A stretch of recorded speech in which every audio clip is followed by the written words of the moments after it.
बिस्मिल्लाह।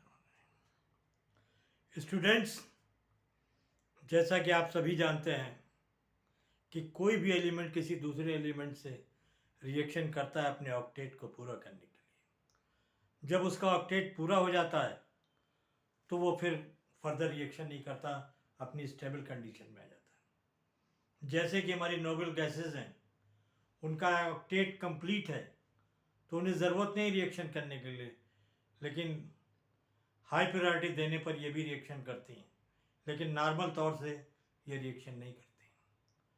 तो हमने यहाँ पर ये जो वीडियो बनाई है, कार्बोकैटाइन और फ्री रेडिकल वर्सेस है कि दोनों में फ़र्क क्या है, और दोनों ही फ्री रेडिकल और कार्बोकैटाइन और कार्ब एनाइन की भी मैं वीडियो दूंगा आपको। दोनों रिएक्शंस में बहुत यूज़ है दोनों का। दोनों रिएक्शंस में अगर इनके फ़र्क समझ में आ जाए तो भी आपको बहुत फ़ायदा है कि इन दोनों में फ़र्क क्या है।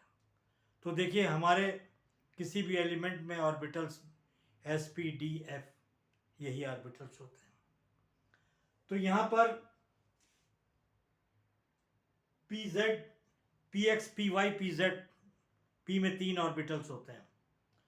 pz ऑर्बिटल्स में जब कोई इलेक्ट्रॉन नहीं होता, मतलब pz ऑर्बिटल खाली होता है। जब कोई जगह खाली होगी तो वहाँ पर कोई आने की कोशिश करेगा, और आप जब p ऑर्बिटल खाली है तो इसका मतलब कि ऑक्टेट पूरा नहीं है, और ऑक्टेट को पूरा करने के लिए रिएक्शन होना होगा, इसीलिए ये इलेक्ट्रॉन डेफिशिएंट है। जैसे कि यहाँ पर pz ऑर्बिटल खाली है, इसलिए हाईली रिएक्टिव है। देखिए कार्बन 6 ये आपकी ग्राउंड स्टेट है, और यहाँ पर देखिए 2s और 2p।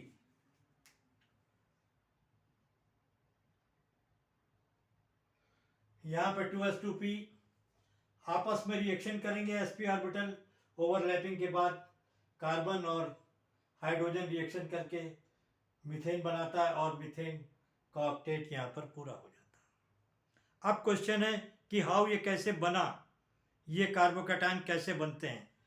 कार्बोकैटायन बनाने के लिए CH4 एक बॉन्ड को लूज कर देता है, एक बॉन्ड को लूज कर देता है। जब एक बॉन्ड को लूज करेगा मतलब कि 2 इलेक्ट्रॉन छोड़ देगा, 2 इलेक्ट्रॉन निकल जाएंगे। तो यहाँ से देखिए p ऑर्बिटल खाली हो जाता है, और इलेक्ट्रॉन लूज करने पर इस पर कार्बन पर पॉजिटिव चार्ज आ जाता है। कार्बन पर पॉजिटिव चार्ज आ गया, इसका मतलब ये कार्बोकैटायन। कार्बन पर पॉजिटिव चार्ज का मतलब कार्बोकैटायन। यहाँ पर p ऑर्बिटल वैकेंट है, इसलिए कार्बोकैटायन हाईली रिएक्टिव है। ये तो बात हो गई कार्बोकैटायन की। अब दूसरा है कि फ्री रेडिकल की बात कर लेते हैं। p ऑर्बिटल में एक इलेक्ट्रॉन रहता है। यहाँ पर देखिए ये खाली है, यहाँ पर लेकिन एक इलेक्ट्रॉन रहता है। अगर यहाँ पर 2 इलेक्ट्रॉन होते तो ये स्टेबल होता, इसे रिएक्शन करने की ज़रूरत ही नहीं थी। तो यहाँ पर ये रिएक्शन करने के बाद ग्राउंड स्टेट से एक्साइटेड स्टेट, sp ऑर्बिटल के ओवरलैपिंग के बाद C और हाइड्रोजन रिएक्शन करने के बाद CH4 बनाते हैं, और यहाँ पर देखिए ऑक्टेट पूरा होता है।